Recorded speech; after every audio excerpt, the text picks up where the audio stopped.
اعوذ باللہ من الشیطان الرجیم بسم اللہ الرحمن الرحیم یمتنع العطف بالواو فی ثلاثت مواضع۔ مفعول معہ میں بحث ہو رہی تھی۔ کہا گیا ہے کہ یمتنع العطف بالواو، واو کے ذریعے عطف کرنا ممنوع ہے، فی ثلاثت مواضع، تین مقامات پر۔ پہلا، اذا تقدم الواو فعل او شبہہ، جب واو سے پہلے فعل یا شبہ فعل آ جائے۔ مما لا یصلح ان یشترک فیہ ما بعدہا، ایسا فعل یا شبہ فعل جو اس بات کی صلاحیت نہیں رکھتا کہ واو کا ما بعد اس حکم میں شریک ہو۔ اس کی وضاحت کل ہوئی تھی۔ جیسے سافر اخوک وصبح و مسافر واللیلہ، تو یہاں دونوں مثالوں میں جو واو پڑی ہے یہ واو عاطفہ نہیں ہے بلکہ واو معیت ہے۔ کیوں؟ لأنہ لا یمکن ان ینسب السفر الی الصبح واللیل، چونکہ ممکن نہیں ہے کہ سفر کی نسبت صبح یا لیل کی طرف دی جائے۔ لیل یا صبح سفر نہیں کرتے، ممکن نہیں ہے۔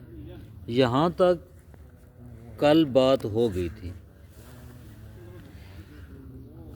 آج دوسرا مقام بیان کر رہے ہیں کہ واو کے ذریعے وہاں عطف جائز نہیں ہے بلکہ وہاں واو معیت ہوگی۔ وہ کون سا مقام ہے؟ اذا وقعت اثر ضمیر متصل غیر مؤکد بالضمیر المنفصل، جب واو ایک ایسی ضمیر متصل کے بعد آئے جس کی تاکید ضمیر منفصل کے ساتھ نہ لگائی گئی ہو۔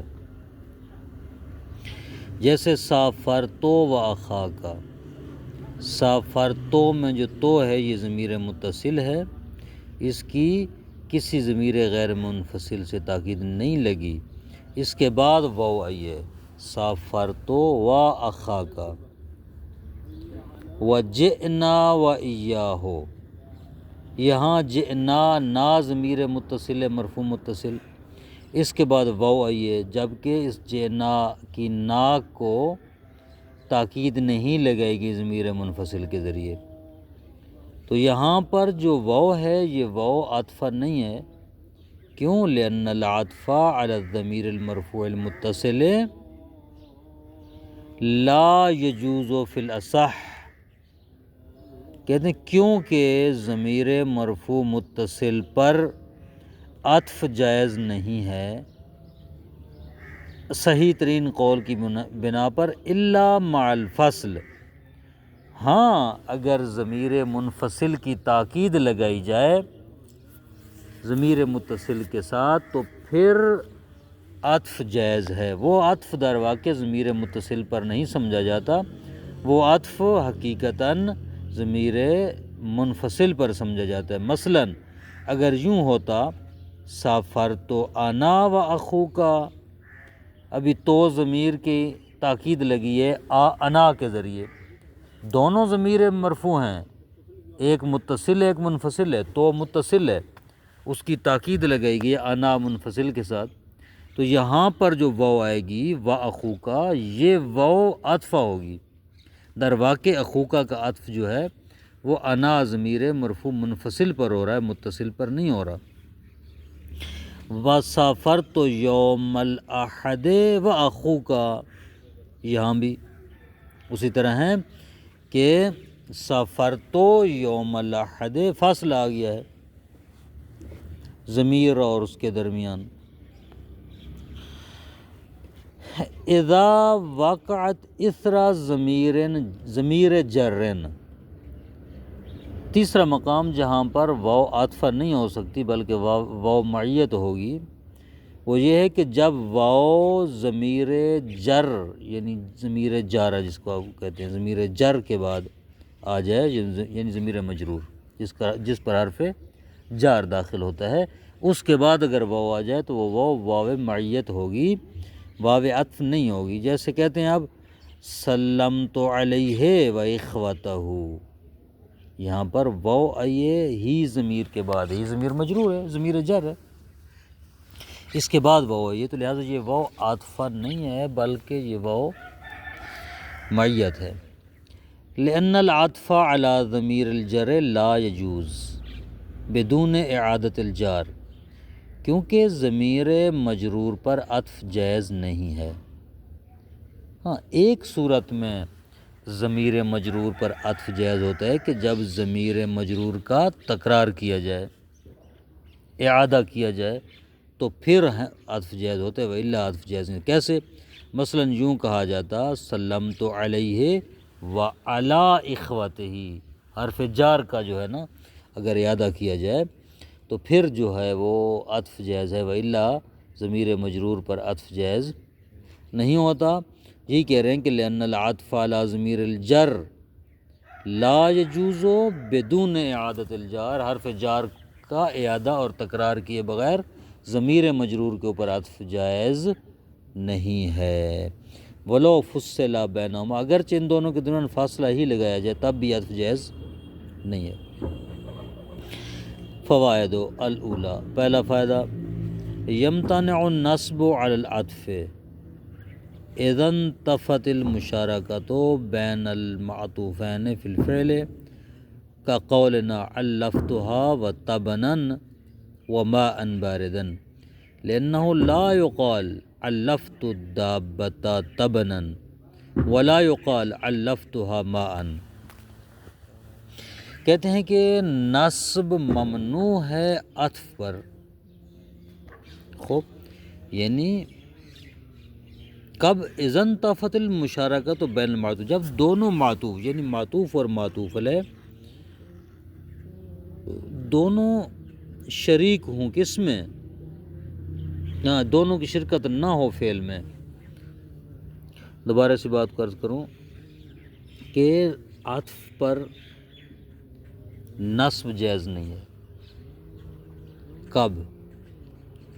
اس صورت میں جب دونوں معطوف فعل میں شریک نہ ہوں، کیونکہ عطف کل بیان ہوا تھا کہ عطف میں کیا ہوتا ہے، عطف میں یہ ہوتا ہے کہ حرف عطف کا ما قبل اور حرف عطف کا ما بعد دونوں فعل میں شریک ہوتے ہیں، حکم میں شریک ہوتے ہیں، معطوف اور معطوف علیہ، ٹھیک ہے؟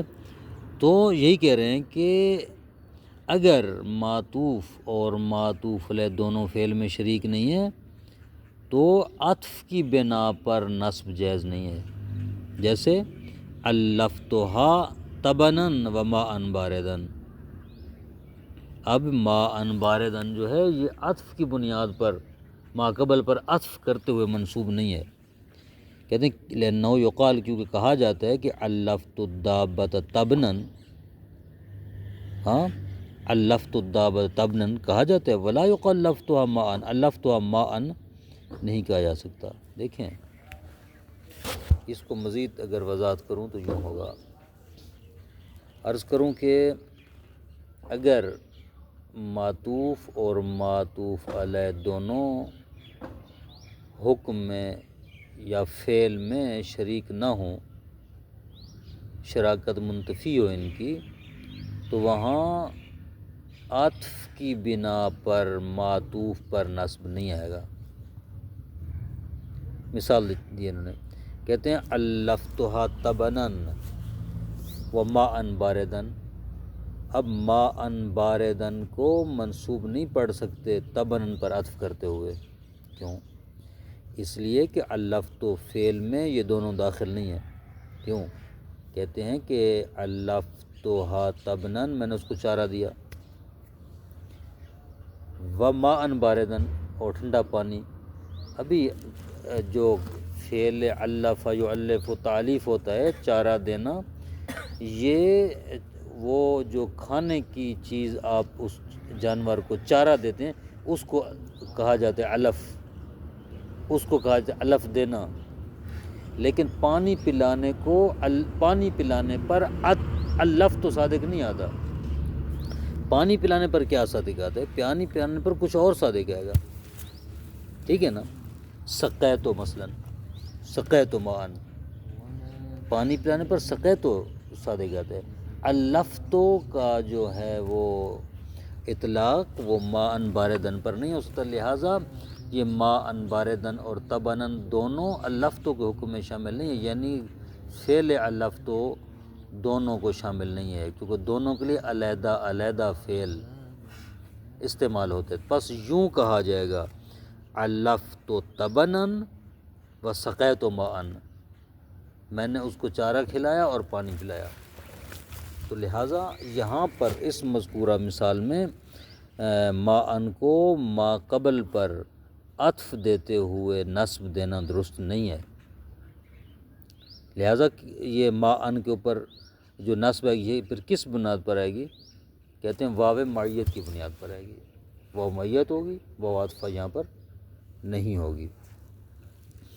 فماءً منصوب علی المعیت، پس ماءً منصوب ہے معیت کی بنیاد پر، او علی اضمار فعل، یا ایک فعل کو مضمر اور مقدر کرنے کی بنیاد پر یہ ماءً منصوب ہے، یلیق بھی جو اس کے لائق ہے، یعنی اس کے مطابق، حالات کے مطابق، حالت کے مطابق، ہاں قرینہ کے مطابق جو فعل اس سے مطابقت رکھتے ہے اس فعل کو مقدر کیا جائے گا۔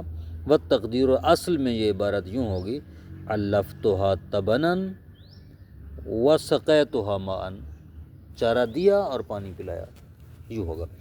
نام اذا ضمن علفتها معنی انلتها، جب علفتها کا کلمہ انلتها کے معنی کو شامل ہو جائے اور قدمت لها یا قدمت لها کے معنی میں ہو جائے تو یصح النصب علی العطف اذن، پھر عطف کی بنیاد پر بھی نصب دینا جائز ہے، درست ہے۔ کیا کہا انہوں نے کہا ہے کہ اگر علفتو کو کے معنی کو وسعت دے دیں، علفتو بمعنی انلتو کے اگر ہو پھر کوئی مسئلہ نہیں، انلتو یعنی دینا یا پہنچانا، قدم تو لا یا پیش کرنا، اگر اس معنی میں ہو علفتو تو پھر ٹھیک ہے، گھاس بھی پیش کیا جاتا ہے، پانی بھی جانور کے پیش کیا جاتا ہے، اس میں کوئی فرق نہیں ہے۔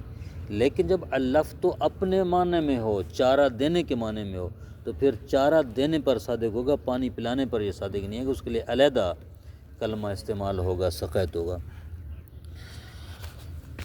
الثانیہ، دوسرا فائدہ ہے یترجح النصب متی کان العطف ضعیفا من جہت المعنی، کہتے ہیں نصب راجح ہوگا اس پر جب اس وقت جب عطف معنی کے اعتبار سے ضعیف ہو، وذالک کان تقول، اور یہ جیسے آپ یوں کہیں کن انت والصدیقہ کالاخ، تو اور صدیق بھائی کی طرح ہو جاؤ، اے کن معہ مثل الاخ، یعنی اس کے ساتھ بھائی کی مانند ہو جاؤ۔ فلو قلت، اگر آپ یوں کہیں کن انت والصدیقو کالاخ، یعنی صدیق کو عطف دے انت ضمیر کے اوپر، تو اگر عطف دیں گے صدیق کو انت ضمیر کے اوپر تو صدیق پر رفع پڑھیں گے، اگر عطف نہیں دیں گے تو نصب پڑھیں گے، صدیقہ کالاخ۔ لیکن اگر عطف دیں گے انت کے اوپر، چونکہ انت کن کا اسم ہے تو لہذا صدیق اسم ہے اور مرفوع ہے، لہذا صدیق بھی مرفوع ہوگا۔ یہ کہتے ہیں کہ فلو قلت کن انت والصدیقو کالاخ، اگر آپ یوں کہیں یعنی صدیق کو عطف دے انت پر، عاطفاً الصدیقہ علی الضمیر، ضمیر پر صدیق کو عطف دے انت پر، لکان الصدیقو مأموراً بأن یکون ایضاً کالاخ، تو پھر صدیق کے لیے بھی اس بات کا امر اور حکم ہوگا کہ وہ بھی بھائی کی طرح ہو جائے، مع من تخاطبہ، اس شخص کے ساتھ کہ جس کو تو مخاطب ہے، اس کو بھی حکم ہوگا۔